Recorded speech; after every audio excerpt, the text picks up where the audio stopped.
flossing is a cleaning of the interdental space. Interdental space is the space between the two teeth, because the teeth are contacted with each other at a particular point, because we cannot brush in between the two teeth.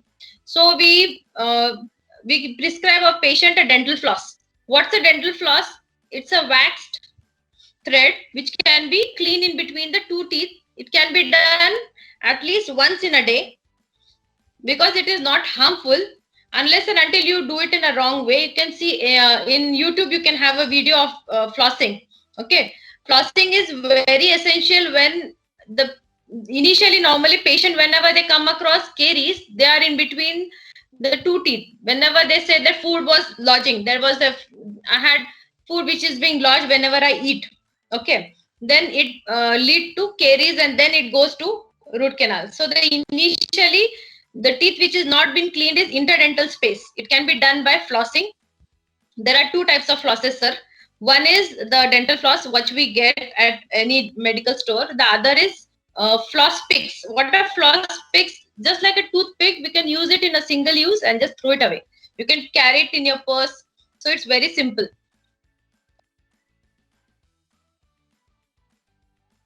Root canal for kids. Yeah, we do. We do root canals for the patient who are at the age of 4, 5, 6 till the age of 11 and 12, because the teeth that I am going to treat is a milk teeth. The patient has to lose the milk teeth and get a permanent teeth. So the gap is huge. If my child is 6 years, according to you, because your child is 6, the teeth will be mostly around erupting at the age of 11 and 12. That is my premolars. According to normal shading and eruption, the teeth will erupt in his or her oral cavity will be at around 11 and 12.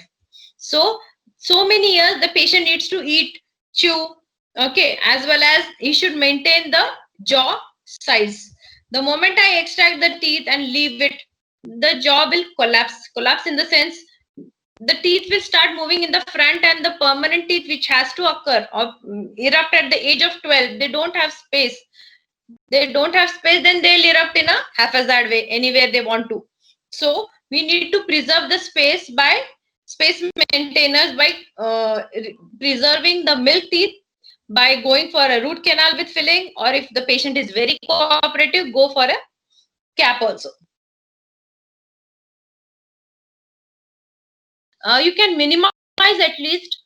Whenever you go for a dental checkup, the doctor will say, see, the milk teeth is mobile, it is going to fall, there is a permanent teeth which is erupting. It is a natural phenomena. Every person who is going to have a milk teeth shedding will have a permanent teeth. So in between the gap of eruption and shedding, the child might they keep on touching with the finger or with the tongue. They can do that. A few of the patient, the reason for malalignment for few patients is because of the habits. Few child, they just hold the pencil the whole day in the class, and there's a habit of pencil chewing. I don't know why. Or they do nail biting. Some kids go for thumb sucking, which narrow the arch. If the dental arch is U shape, if I go on thumb sucking, the arch will become V shape. Okay, the moment it is V shape, my dental arch is collapsed. There is no space for my new teeth to occupy.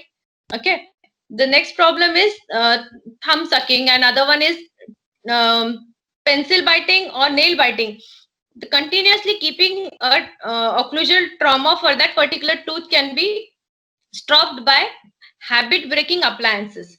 If you go to a dentist, he'll be giving you an habit breaking appliances customized, made for that particular child. They want to stop that habit. And even one more thing that can be done is, whenever you see, as per your parent and child, you can just check by your daily ki every 4 to 5 months you should check ki baba any new teeth is coming, is it coming in a natural way, or is the milk teeth still in the mouth. You can have a regular checkup by your mobile. You can use it and check it up. Main thing I need to tell you about is the nerve supply. Nerve supply of the face is by the facial nerve. It is a common nerve which spreads all around to the one side of the face. If it starts from the above the ear, it goes to the temporal region, eyes, upper jaw, lower jaw, neck, from this side, from the other side. So there's a common nerve. One thing which can be done is that after extraction, it will not affect your eyes. First thing, many people say ki if I get extracted, do I have any problem to my eyes? Unless and until I have a history of infection that is spread everywhere to my near my eye spaces near below my eyes or near my cheeks or ears, the infection will not spread to anywhere else. Whenever it is localized, it can be resolved and healed very normally. So being a pain which is being radiated, I can say if I have a wisdom tooth pain, oh, my third tooth is erupting, I have a problem. Yes, I have. It will be radiating to my ears, the pain will radiate to my head, my neck, because the nerve supply is same. So one thing can be done is we need to rule out one by one. If I have an earache and I say it's my toothache, it is wrong. You need to get it checked at ENT also, because some people might be having an ear problem or an eye problem, and they're coming for a, or even sinus, that can also have a problem with the toothache. Implant has some positive and negative effects, sir. Because normally bridge is being laid over a teeth which are very sound, very firm, so that I'll be taking support and then I'll be using it for occlusal forces. The problem with the implant is when we have elderly patients, or I have some diabetic patients which are uncontrolled diabetes. Yes, the implant might not get suited for them. They might have perio-implantitis, which is swelling beside the implant. It will not get suited, so it will come out. Okay. The other problem that can be happening is implant will be, it is a bit costlier, because costly affair hai, but there are two types of implants. For the reason is immediately loading and delayed loading. Immediate is the moment I get the implant done, I get a cap, I go home. What about delayed is after 3 months I come, when my implant is fixed in my bone, I come back, I'll have a cap. It is a delayed one. Okay.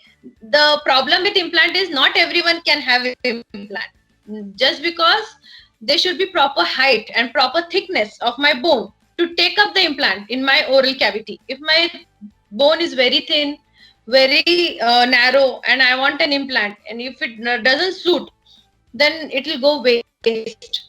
So it is up to our individual choice as a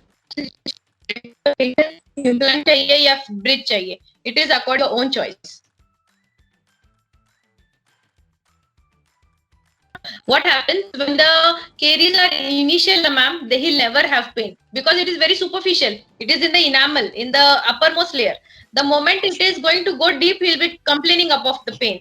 So I advise you to get the caries removed and filling done, because a 4 years child can cooperative enough. Is happy to let him just go and talk to the dentist. He'll just keep on saying he'll be just getting used to the setup in the clinic, and then he'll go for the filling. Just because initial stages it is very easy for filling rather than root canal for such a small child.